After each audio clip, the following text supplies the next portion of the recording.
बोलिए श्रीमन नारायण भगवान की जय। प्रिय भक्तों,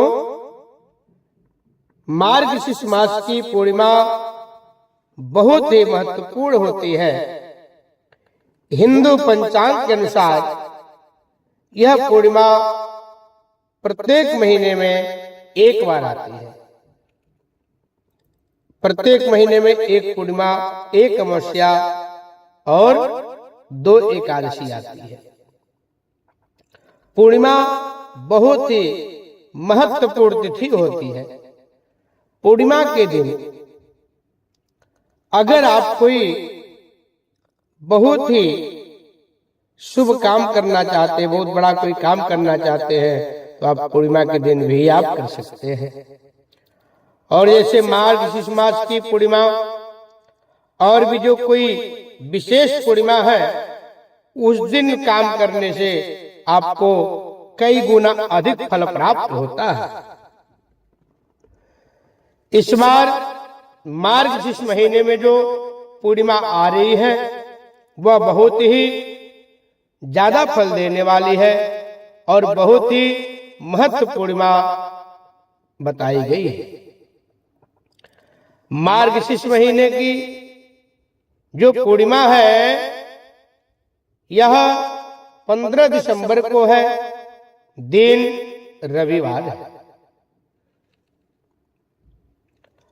14 दिसंबर को शाम को 5 बजे पूर्णिमा लग जाएगा, परंतु हमारे शास्त्रों में, हमारे वैदिक पद्धतियों में जो सूर्योदय वाली तिथि लिया जाता है, तो उस हिसाब से देखा जाए तो पूर्णिमा 15 दिसंबर को है। 14 दिसंबर को बिल्कुल मान्य नहीं है, क्योंकि वह सूर्योदय में नहीं हो रही है।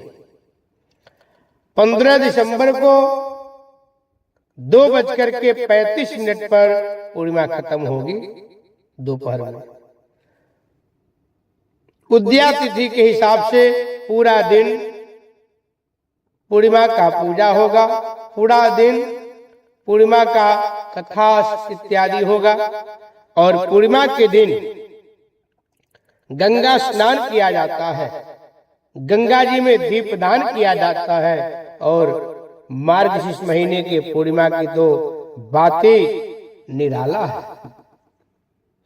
प्रिय भक्तों, आप लोग भी कोशिश करें गंगा तीर्थ आदि पर जाए,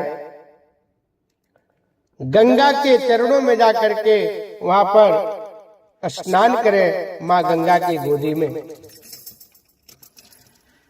अपने पितरों के लिए, अपने लिए मां गंगा से प्रार्थना करना चाहिए, आप हमारे घर में सुख समृद्धि ऐश्वर्य की प्राप्ति करें। हे मां गंगा, आप मेरे ऊपर अपना पूरा आशीर्वाद बनाएं। और अपने पितरों के लिए हाथ में अंजलि बना करके जल दान किया जाता है। उस दान से, उस जल अर्घ देने से आपके पितरों को मोक्ष प्रदान होता है, सद्गति प्रदान होता है। जो आपके पित्र अगर भटक भी रहे हैं, आप जो है गंगा में स्नान करते हुए, अंजलि से जल चढ़ाते हुए, जल चढ़ाए और प्रार्थना कर लें, तो उनको मोक्ष की प्राप्ति भी हो जाती है। साथ ही साथ आप अपने ननिहाल पक्ष के भी, जो आपके पूर्वज नहीं है, पर नाना या नानी नहीं है, उनके लिए भी भगवान से स्मरण करें, गंगा माँ से स्मरण करें, भगवान नारायण से स्मरण करें, प्रार्थना करें। हे भगवान नारायण, हे माँ गंगा, हमारे पितरों को मोक्ष प्रदान करें, सद्गति प्रदान करें और उनको बैतरणी नदी भी पार कराएं। प्रिय भक्तों, कहा गया है पूर्णिमा के दिन या अमावस्या के दिन जो लोग गंगा में स्नान करते हैं, उनको अक्षय फल की प्राप्ति होती है। और मार्गशीर्ष महीने में जो पूर्णिमा होती है, उसी दिन से माघ मेला प्रारंभ हो जाता है। और इस बार तो महाकुंभ का बहुत ही विस्तार आयोजन भी प्रयागराज में हुआ है। महाकुंभ लग रहा है, आप लोग कुंभ में भी जाकर के ज्यादा से ज्यादा फल प्राप्त करें और कोशिश करना चाहिए कुंभ में स्नान करने के बाद गंगा जल अवश्य ले आए। वह गंगा जल इतना ज्यादा पवित्र होता है, कुंभ का गंगा जल इतना ज्यादा सर्वशक्तिशाली होता है, क्योंकि जब कुंभ लगता है तो सारे देवी देवता जितने होते हैं सब लोग आकर के उस स्थल पे और उस धरती पे वास करते हैं, विचरण करते हैं। भगवान लोग भी इच्छा करते हैं हमें पृथ्वी लोक पे जाने का अवसर प्राप्त हो। तो ऐसा जब अवसर आता है स्वयं सारे भगवान आकर के महाकुंभ में वह लोग विचरण करते रहते हैं, भ्रमण करते रहते हैं, क्योंकि सारे जब भगवान आते हैं तो वहां पे शक्ति अनेक प्रकार की अपने वहां पे जागृत होती है और अपने आप में जो वहां का वातावरण होता है बहुत ही सिद्ध वातावरण हो जाता है। उसके साथ साथ उस जगह को इतना ज्यादा शक्ति प्राप्त हो जाता है, केवल वहां जाने मात्र से कल्याण हो जाता है, वहां जाने मात्र से सारी मनोकामनाएं पूरी होती है। आप लोगों को पता होगा, वैसे जब नॉर्मल टाइम में गंगा में स्नान करने से उस भूमि पर जाने से कितना ज्यादा फल प्राप्त होता है, तो जब महाकुंभ है तो कुंभ में कितना ज्यादा फल प्राप्त होता होगा। तो आप लोग अवश्य जाए और कुंभ में स्नान करें, माँ गंगा का अपने ऊपर आशीर्वाद प्राप्त करें, साथ में सभी देवी देवताओं का अपने ऊपर आशीर्वाद प्राप्त करें। जो कल्पवास होता है, 4 महीने का कल्पवास किया जाता है, वह मार्गशीर्ष पूर्णिमा के दिन से शुरुआत हो जाता है, वह 4 महीने तक कल्पवास चलता है। कल्पवास में जो आपको सबसे ज्यादा स्वादिष्ट भोजन, स्वादिष्ट आहार लगता है, उसमें से एक चीज आपको त्यागना पड़ता है, एक चीज हमेशा के लिए छोड़ना पड़ता है।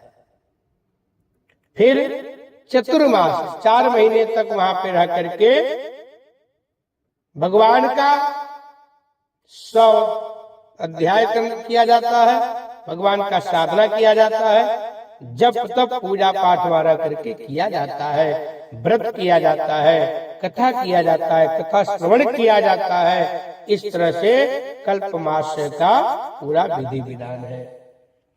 उसके बाद भी यह प्रक्रिया करने के बाद भी कुछ लोग वहीं इसी बीच में कुछ बड़ा पूजा या साधना भी प्रारंभ कर देते हैं, उसका बहुत अधिक फल प्राप्त होता है और उसके जीवन का वह अनमोल क्षण होता है, क्योंकि जब तक परम पिता परमात्मा का, सभी देवी देवताओं का आपके ऊपर कृपा प्राप्त नहीं होगा, जब तक ऐसा सौभाग्य, ऐसा शुभ अवसर आपको प्राप्त नहीं होगा। तो जो लोग कल्पवास करते हैं, कल्पवास का संकल्प लेते हैं और वह सारा प्रक्रिया, सारा विधि पूरा करते हैं, वो लोग बहुत सौभाग्यशाली है, बहुत ही भाग्यशाली है, क्योंकि सब कुछ होने के बाद भी अच्छा काम कोई नहीं कर सकता है।